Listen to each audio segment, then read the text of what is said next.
இன்னைக்கு நம்ம பார்க்க போகிற ஸ்டோரி முட்டாள் நண்பர்கள். தவளையோட முட்டாள்தனமான ஐடியானால தவளைக்கும் அதோட நண்பனான எலிக்கும் ஏற்பட்ட விளைவை பார்க்கலாம். தவளையும் எலியும் ஒரு குளத்துக்கு பக்கத்தில் வாழ்ந்துக்கிட்டு வந்தாங்க. அவங்க 2 பேரும் அப்பப்போ மீட் பண்ணி பேசிக்கிட்டும் இருப்பாங்க. எலி அதுக்கு கிடைக்கிற சாப்பாடை அடிக்கடி தவளையோட ஷேர் பண்ணிக்கும். தவளைக்கும் எலியோட பேசிக்கிட்டு இருக்கிறதும் டைம் ஸ்பெண்ட் பண்ணுறதோ ரொம்ப பிடிக்கும்.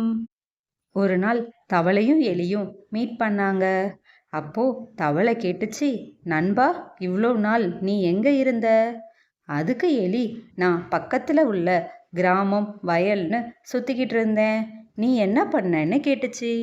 அதுக்கு தவளை, நான் இந்த குளத்துல உள்ள குட்டி குட்டி மீன்கள் மற்றும் பூச்சிகளை பிடிச்சு சாப்பிட்டேன்.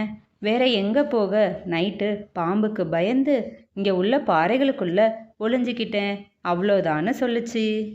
இப்படி பேசிக்கிட்டு இருக்கும்போது தான் தவளைக்கு ஒரு ஆசை வந்துச்சு. எலிக்கிட்ட, எனக்கும் உன் கூட ஊரை சுற்றணும்னு ரொம்ப ஆசையாக இருக்கு, நானும் உன் கூடயே வர்றேன்னு சொல்லுச்சு. எலியோ, நீ தொலைஞ்சிட்டனா என்ன பண்ணன்னு கேட்டுச்சு. அதுக்கு தவளை, நம்ம 2 பேர் காலையும் கயரை வச்சு கட்டிடுவோன்னு ஐடியா சொல்லுச்சு. எலியும் அதுக்கு ஒத்துக்கிட்டு தன்னோட காலையும் தவளையோட காலையும் சேர்த்து கட்டிருச்சு. குளத்திலிருந்து கிளம்பின தவளையும் எலியும் முதல்ல வயலுக்கு போனாங்க.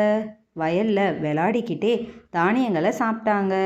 அப்புறம் கிராமத்துக்கு போய் அங்கே உள்ள மக்கள் வேஸ்ட்டுன்னு போட்ட பலகாரங்களையும் சாப்பிட்டாங்க. சாயந்தரம் ஆனதும் குளத்துக்கு திரும்பி வந்தாங்க. குளத்துக்கு வந்ததும் தவளை தண்ணியை பார்த்த குஷியில் குளத்துல குதிச்சிருச்சு.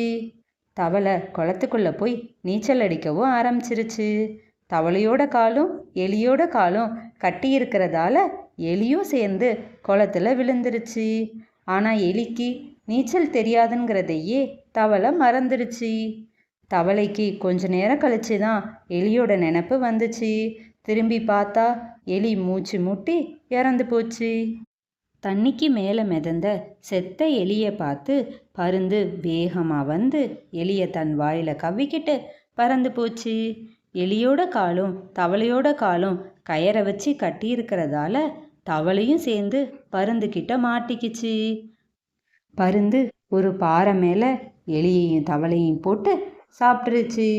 இதிலிருந்து நம்ம தெரிஞ்சுக்கிறது என்னன்னா, நம்ம எடுக்கிற சின்ன சின்ன தப்பான முட்டாள்தனமான முடிவுகள் நம்மளை மட்டும் பாதிக்காது, நம்மளை சுற்றி இருக்கிறவங்களே கஷ்டப்படுத்தும். கூடா நட்பு கேடாய் முடியும். அதனால் நண்பர்கள் தேர்ந்தெடுக்கும் போது கவனமாக இருக்கணும். தேங்க்ஸ் ஃபார் வாட்சிங். Subscribe for more stories.